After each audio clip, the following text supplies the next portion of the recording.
Hello everyone, welcome to Ipatsala, where we can learn small things but that can make a big difference.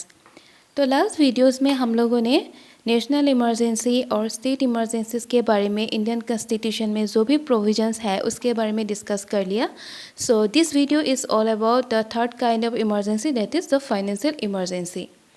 और Indian constitution में article 360 में financial emergency के बारे में सारी provisions mention है, यानी कि कौन से ग्राउंड्स में इसको डिक्लेयर कर सकते हैं, या फिर पीरियड्स कितना होगा, अप्रूवल कितने टाइम के अंदर देना होगा, या फिर कंसिक्वेंसेस क्या होगा.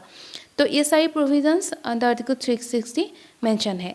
तो according to the Indian constitution financial emergency president of India declare कर सकते हैं.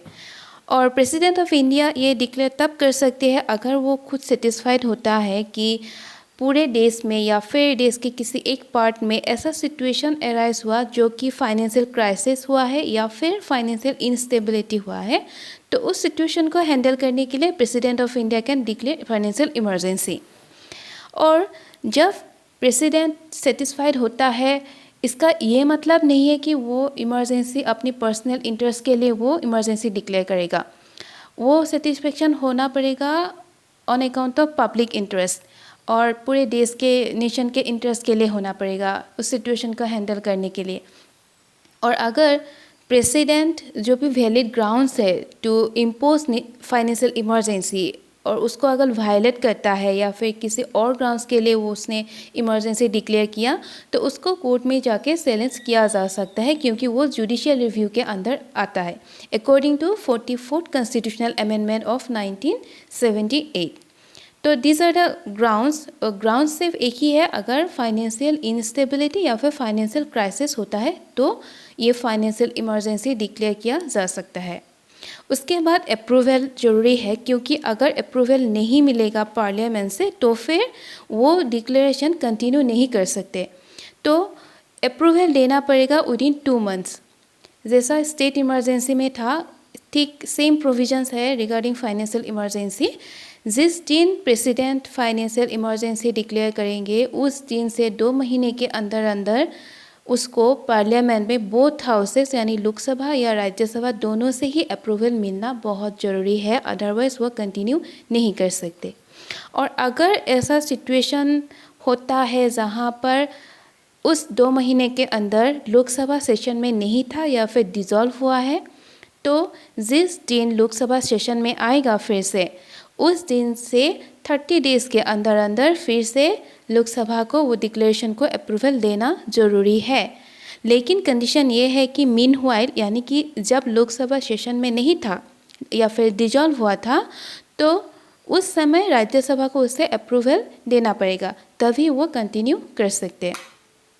और जो ड्यूरेशन है फाइनेंशियल इमरजेंसी का, उसका कोई ऐसा फिक्स पीरियड नहीं है. जैसे हम लोगों ने स्टेट इमरजेंसी के बारे में देखा कि वहाँ पर मैक्सिमम 3 years तक स्टेट इमरजेंसी कंटिन्यू कर सकते हैं.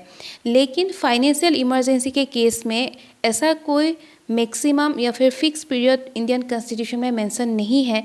जब तक उसको रखा गया तब तक वो एग्जिस्ट करते हैं. अगर उसको रिवोक कर दिया जाता है by the president of India, then only it can be revoked, और उसको सब्सिक्वेंटली किसी एक प्रोक्लेमेशन के ज़रिए उसको रिवोक किया जा सकता है.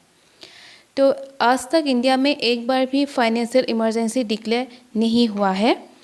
और एक ये भी ज़रूरी है कि जैसे हम लोगों ने स्टेट और नेशनल इमरजेंसी में देखा कि एक बार इमरजेंसी अगर डिक्लेयर होता है तो हर 6 महीने के बाद उसको अप्रूवल मिलना ज़रूरी है फॉर फर्दर कंटिन्यूएंस. यानी कि एक बार 6 महीने तक कंटिन्यू करता है, फिर से 6 महीने के लिए उसको अप्रूवल लेना ज़रूरी है. लेकिन this is not in case of financial emergency.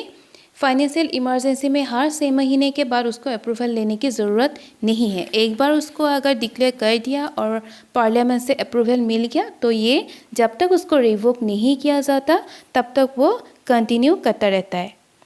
उसके बाद जो कंसिक्वेंसेस है, हमने नेशनल इमरजेंसी स्टेट इमरजेंसी में भी देखा, इसका कुछ ना कुछ कंसिक्वेंसेस डेफिनेटली होता है. तो जब इमरजेंसी डिक्लेयर करता है फाइनेंशियल इमरजेंसी, उसका भी कुछ कंसिक्वेंसेस हम देख सकते हैं.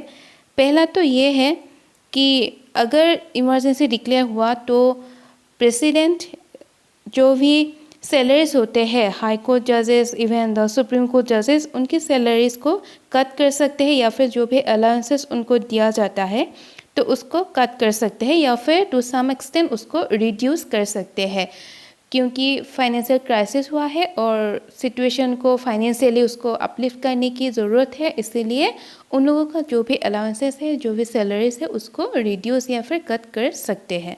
फर्स्ट ये एक कंसिक्वेंसेस है। सेकेंड एक और कंसिक्वेंसेस है, जो भी स्टेट लेजिस्लेचर के द्वारा फाइनेंशियल या फिर मनी बिल पास किया जाता है उसको प्रेसिडेंट की अप्रूवल के लिए या फिर प्रेसिडेंट की कंसिडरेशन के लिए उसको रिजर्व किया जा सकता है। इवन इंडियन कॉन्स्टिट्यूशन में एक प्रोविजंस ये है भी अंडर आर्टिकल 200 कि अगर किसी एक स्टेट का गवर्नर चाहे या वो ये ज़रूरी समझे कि किसी एक फाइनेंशियल या फिर मनी बिल को प्रेसिडेंट की कंसिडरेशन के लिए या उनकी अप्रूवल के लिए रिज़र्व करना चाहिए तो वो रिज़र्व कर सकते हैं। तो सेम कंडीशन यहाँ पर भी है, अगर फाइनेंशियल इमरजेंसी डिक्लेयर हुआ है तो अगर उस during that particular period of time अगर कोई भी स्टेट लेजिस्लेचर ऐसा फाइनेंशियल या फिर मनी बिल पास करता है तो उसको इसके लिए तो गवर्नर का अप्रूवल ज़रूरी है टू बिकम एन एक्ट, तो उसको गवर्नर के जगह प्रेसिडेंट की अप्रूवल के लिए या उनकी कंसिडरेशन के लिए उसको रिजर्व किया जा सकता है। तो this is all about financial emergency, जहाँ हम लोगों ने ग्राउंड्स और अप्रूवल पीरियड्स और उसका रिवोक करने का क्या प्रोसीड्यूर है और उसका कंसिक्वेंसेस के बारे में इंडियन कॉन्स्टिट्यूशन में क्या प्रोविजंस है उसके बारे में हमने देखा। This is all about from my side. Thank you so much.